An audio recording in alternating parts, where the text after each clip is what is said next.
வணக்கம். கலாம் ஆண்டு 6 மாதம் 7 நாள் 24 மே 7 2026 வியாழக்கிழமை. இன்றைய நம்பிக்கை செய்திகள். பிறந்த நாள் வாழ்த்து. தமிழ்நாடு மக்கள் இந்த காலகட்டத்தில் வாழ்பவர்கள் சிலருக்கு கடன் பட்டுள்ளார்கள், அதனால் கடமைப்பட்டுள்ளார்கள். கடன் என்றால் அதை திருப்பிக் கொடுக்க வேண்டும் என்று அர்த்தம். கடமை என்றால் கட்டாயம் செய்ய வேண்டும் என்று அர்த்தம். அப்படி நாம் கடன் பட்டவர்களின் ஒருவர்தான் தென்காசி மாவட்டம் ஆய்குடியில் 35 ஏக்கர் பரப்பில் மாற்றுத்திறனாளிகளுக்காக அமைந்துள்ள அமர் சேவா சங்கம்.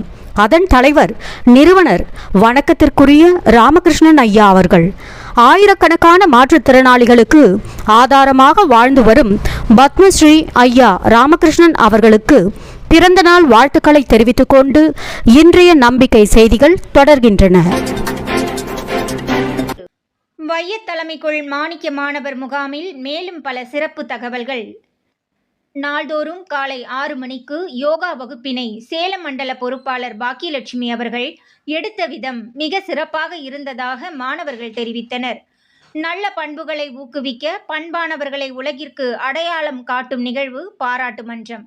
பல குழுக்களாக அமர்ந்து கிராம வரைபடத்தை தயாரிக்கும் போது கிராமத்தின் வளர்ச்சி பற்றி புதிய பல சிந்தனைகள், பொறுப்புகள் உணரப்பட்டதாக மாணவர்கள் தமது பின்னூட்டத்தில் தெரிவித்தனர். நல்லூர் வட்டத்தை எவரும் வழிநடத்த அனுபவத்தால் உருவாக்கப்பட்ட ஃபார்முலாக்கள். ஒன்றின் பக்கத்தில் 1, 1+10, 1+3, 0 பட்ஜெட், ஒருங்கிணைந்த 1% மக்களின் பவர், 51க்கு 49 ஆகியவை விளக்கப்பட்டது. தருமபுர ஆதீனத்தின் துறவி சிவகுரு தம்புரான் அவர்கள் மாணவர்களுக்கு சமத்துவத்தின் முக்கியத்துவம் பற்றி உரையாற்றினார். நல்லூர் வட்டத்தின் மாநில வழிகாட்டி அன்பு சுதந்திர போராட்ட வீரர்களின் தியாகம் பற்றி கூறியபோது மாணவர்கள் தமது பின்னூட்டத்தில் அத்தியாகிகள் உயிரிழக்கவில்லை, எங்களில் உயிர் வாழ்கிறார்கள் என்றனர். கல்வி கோயில் துறை மாநில பொறுப்பாளர் யோகேஸ்வரி அவர்கள் அரசமைப்பு சாசன முகப்புரையை வாசித்து மாணவர்களுடன் கலந்துரையாடி விளக்கினார். இறுதியாக மாணவர்கள் 5 நாள் முகாம் பற்றிய பின்னூட்டம், முகாமின் நிகழ்ச்சி நிரல், திட்டமிடுதலின் சிறப்பினை உணர்த்தியது. இறுதியாக அனைவரும் குழுவாக எடுத்துக்கொண்ட புகைப்படத்துடன் முகாம் இனிதே நிறைவுற்றதாக முகாம் பொறுப்பாளர் மனோஜ் தெரிவித்தார். நம்பிக்கை செய்திகளுக்காக சென்னையிலிருந்து தயாநிதி. ஆசிரியர்களுக்கான 2 நாள் முகாமும் அதே அமர் சேவா சங்க வளாகத்தில் காலை 9 மணிக்கு தொடங்கியது. இளைஞர்கள பொறுப்பாளர் கீர்த்திகா முகாம் நிகழ்ச்சியினை வழிநடத்த, நாட்டு வாழ்த்தினை தொடர்ந்து மாணவர் கள பொறுப்பாளர் மேனகா வரவேற்புரையாற்றினார். நல்லூர் வட்டம் பாலு முகாம் ஏன் என்பது பற்றி கலந்துரையாடல் செய்தார். அதில் சமூகம் என்றால் என்ன, நமது நாட்டின் பெருமை, நமது நாட்டின் இன்றைய அவலங்கள், அதனை சரி செய்வதெப்படி, அதற்கு நல்லூர் வட்டத்தின் செயல் திட்டம் ஆகியவை இடம்பெற்றது.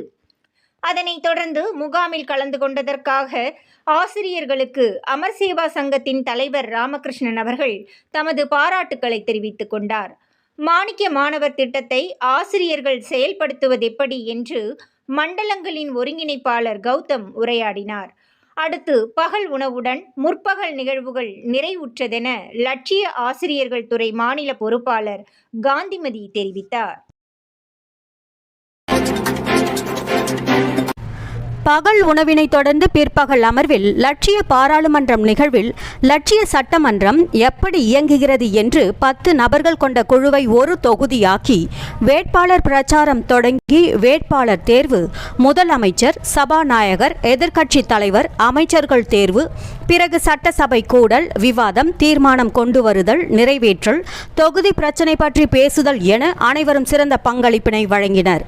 அதனைத் தொடர்ந்து லட்சிய ஆசிரியர்களுக்கு நான் யார் அமர்வை நல்லூர் வட்டம் மாநில வழிகாட்டி அன்பு கலந்துரையாடலாக அவருக்கே உரிய தனித்துவமான முறையில் மிகவும் சுவாரஸ்யமாக கலந்துரையாடினார் என்று முகாம் பொறுப்பாளரும் லட்சிய ஆசிரியர் துறை மாநில பொறுப்பாளருமான காந்திமதி தெரிவித்தார்.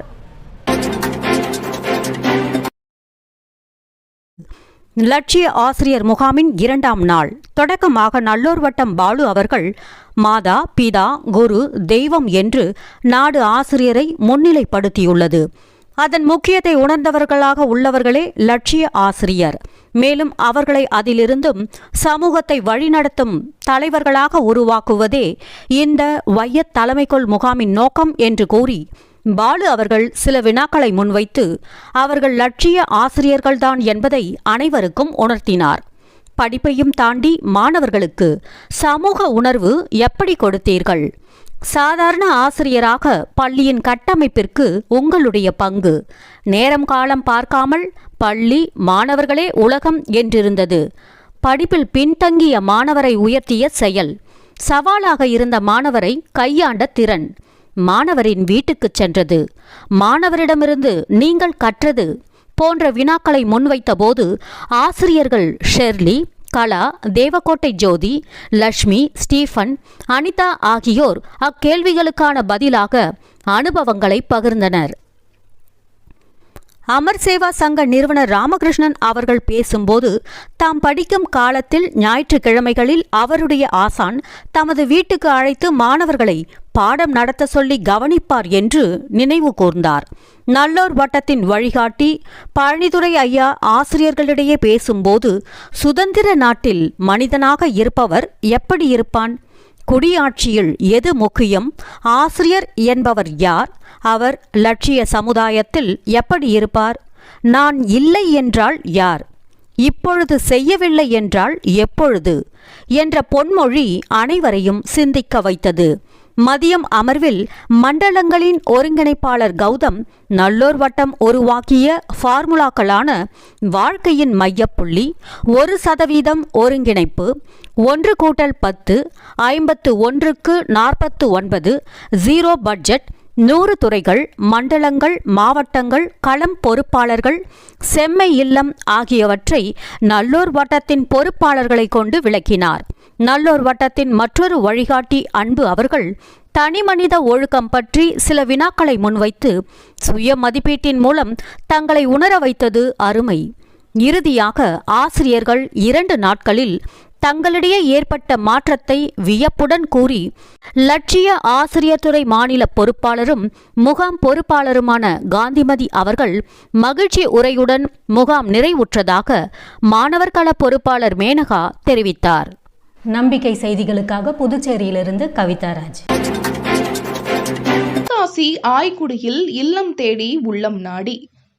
தென்காசி மாவட்டம் ஆய்க்குடி அமரசேவா சங்கத்தின் CEO சண்முகம் அவர்கள் 5 நாட்கள் நடைபெற்ற மாணிக்க மாணவர் லட்சிய ஆசிரியர் ஆகிய 2 முகாம்களும் சிறப்பாக நடைபெற முழுமையாக பொறுப்பேற்று அனைத்து ஏற்பாடுகளையும் நிறைவாக செய்திருந்தார்.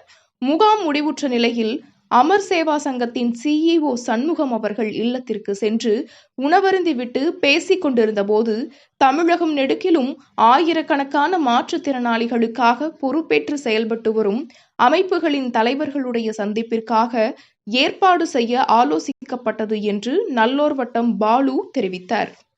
நம்பிக்கை செய்திகளுக்காக சேலத்திலிருந்து சி. ஹரிஸ்வேதா. இத்துடன் இன்றைய நம்பிக்கை செய்திகள் நிறைவடைந்தன.